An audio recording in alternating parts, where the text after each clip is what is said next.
In the winter of 1868, a telegram raced across the wires of New York, carrying a single ruthless message from an aging titan to the men who had betrayed him. "Gentlemen, you have undertaken to cheat me. I won't sue you, for the law is too slow. I'll ruin you." The man who wrote those words was 73 years old, worth more than the United States Treasury, and utterly without mercy. Cornelius Vanderbilt had already conquered the steamboat lines of America. Now he had set his sights on the railroads, the arteries of a nation rebuilding after Civil War. What followed was the most vicious financial war of the 19th century, a battle of stock manipulation, printing presses, and bribed legislators. This is the story of how one man became the richest in America, and how far he was willing to go to stay there. To understand the war, you must understand the boy. Cornelius Vanderbilt was born in 1794 on Staten Island, the son of a poor farmer and ferryman. He had almost no schooling, could barely spell, and spoke in the rough profanity of the docks his entire life. At 16, he borrowed $100 from his mother and bought a small boat, ferrying passengers and produce across New York Harbor. He worked longer, charged less, and out-hustled every rival on the water. By his 20s, he had learned the single lesson that would define his empire. Cut your prices until your competitors bleed, then take everything they leave behind. It was a philosophy of total war, disguised as commerce. Vanderbilt did not want to compete. He wanted to dominate, to be the last man standing on the water and eventually on the rails. For decades, Vanderbilt ruled the steamboat trade, earning the nickname the Commodore, a title he wore proudly for the rest of his life. He mastered a brutal tactic that became his signature. When a competitor grew strong, Vanderbilt would launch a rival line and slash fares below cost, absorbing losses no smaller operator could survive. Once the enemy collapsed or paid him to leave, he raised prices and pocketed the difference. He once forced established Hudson River operators to pay him a fortune, simply to stop running boats. During the gold rush, he built a shipping route through Nicaragua that undercut everyone, then extorted a monthly bribe from the very companies he threatened to destroy. By his 60s, Vanderbilt was worth tens of millions. But he was restless. The age of steam on water was ending. The future ran on iron. The railroads of the 1860s were chaos. Hundreds of small, disconnected lines, poorly built, badly managed, and ripe for a predator. Vanderbilt saw opportunity where others saw a mess. He began quietly buying the New York and Harlem Railroad, a struggling line that ran straight into the heart of Manhattan. It was cheap, mocked, and considered nearly worthless. But Vanderbilt understood something his rivals did not. Whoever controlled the tracks into New York City controlled the flow of an entire continent's commerce. He accumulated shares patiently, took control, and turned the failing railroad into a profitable enterprise. Yet his enemies underestimated him. They saw an old steamboat man wandering into a business he didn't understand. They were about to learn, at ruinous cost, that Cornelius Vanderbilt had never once entered a fight he did not intend to win. The first great trap was set in 1863.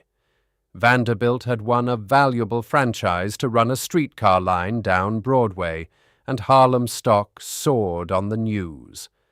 A ring of corrupt politicians and speculators, including the notorious city boss himself, hatched a scheme.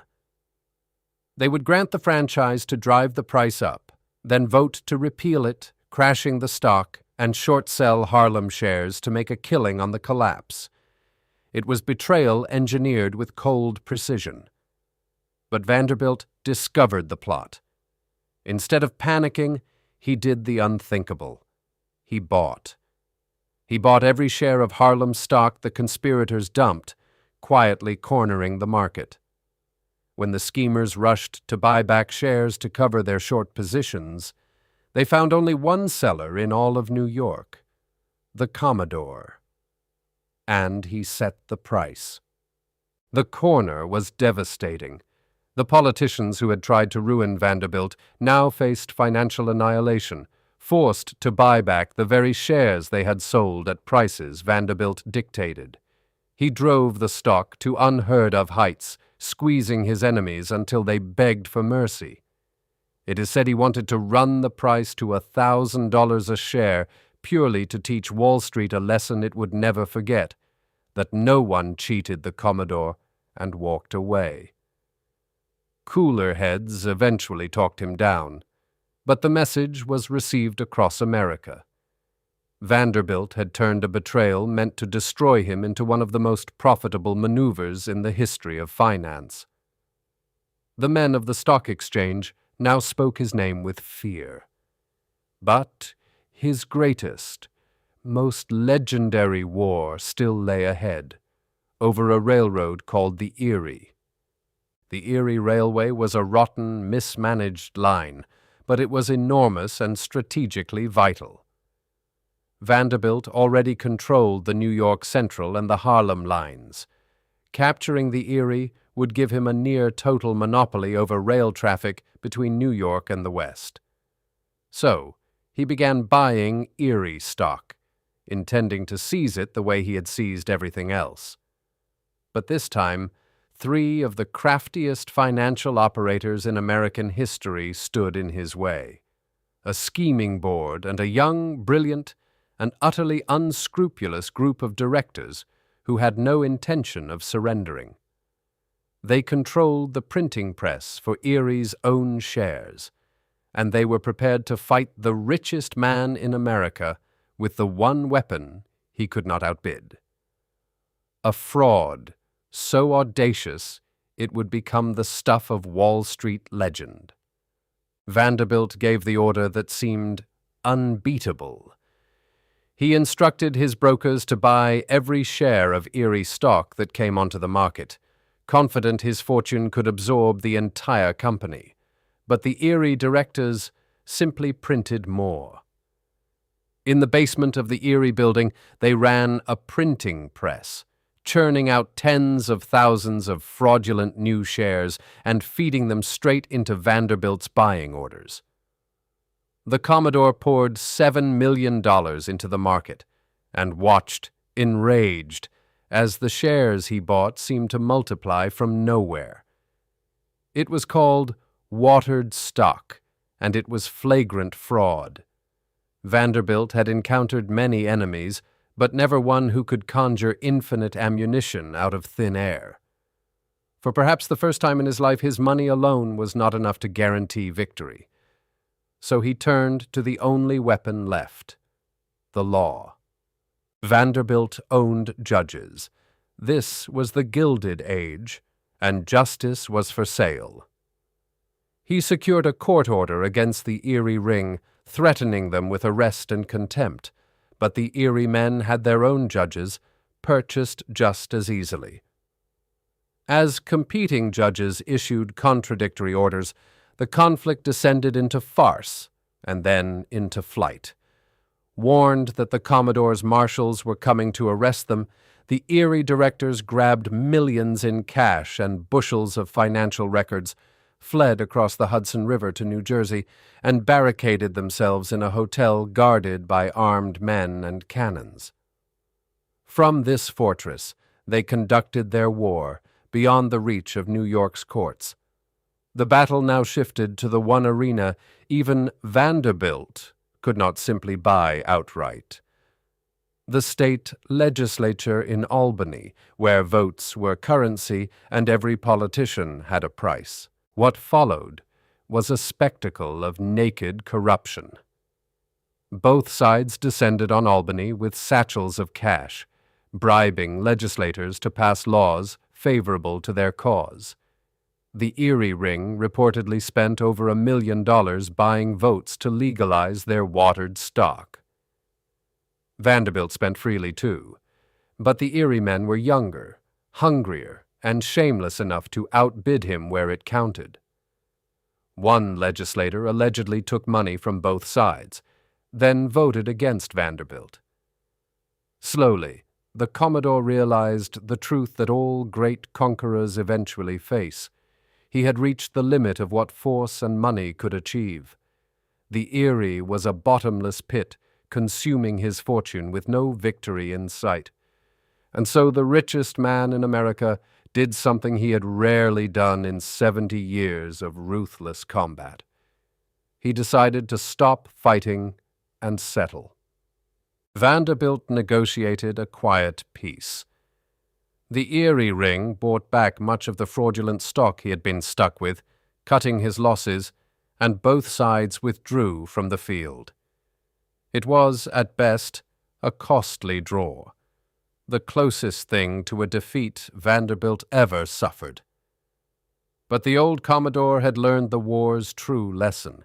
He turned his full attention to consolidating what he already controlled, merging his railroads into a single unstoppable system.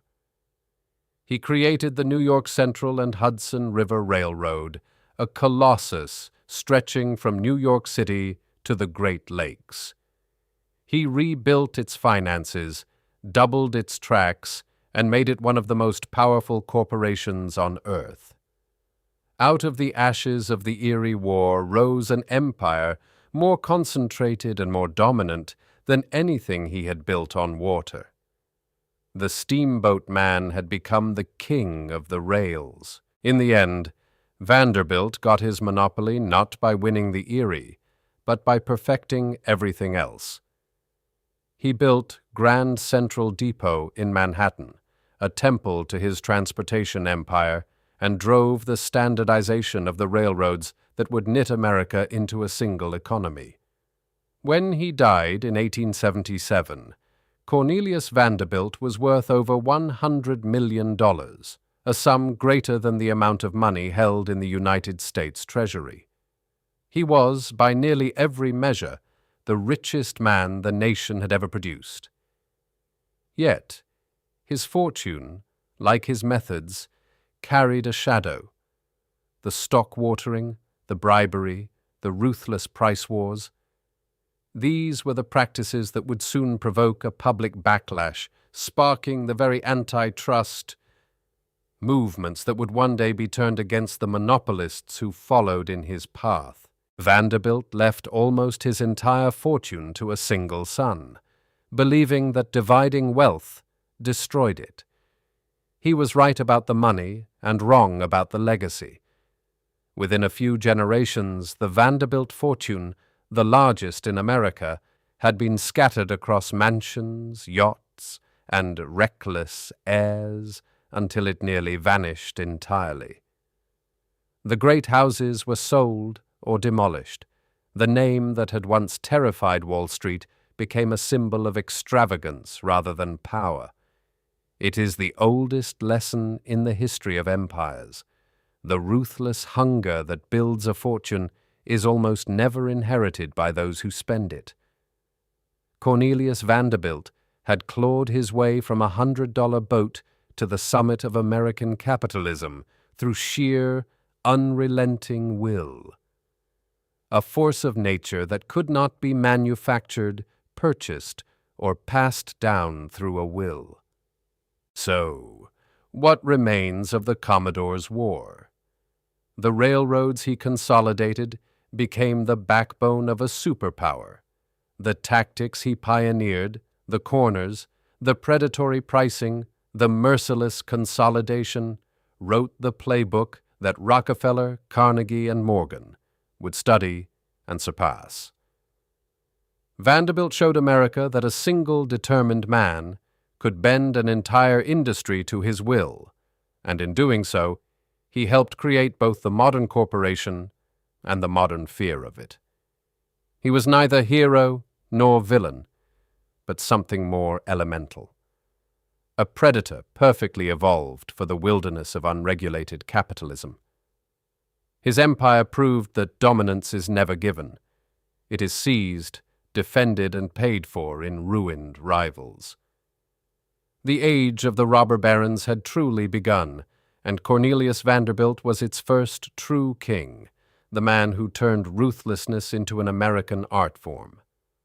If you found this story of ambition and empire as gripping as we did, this is only the beginning.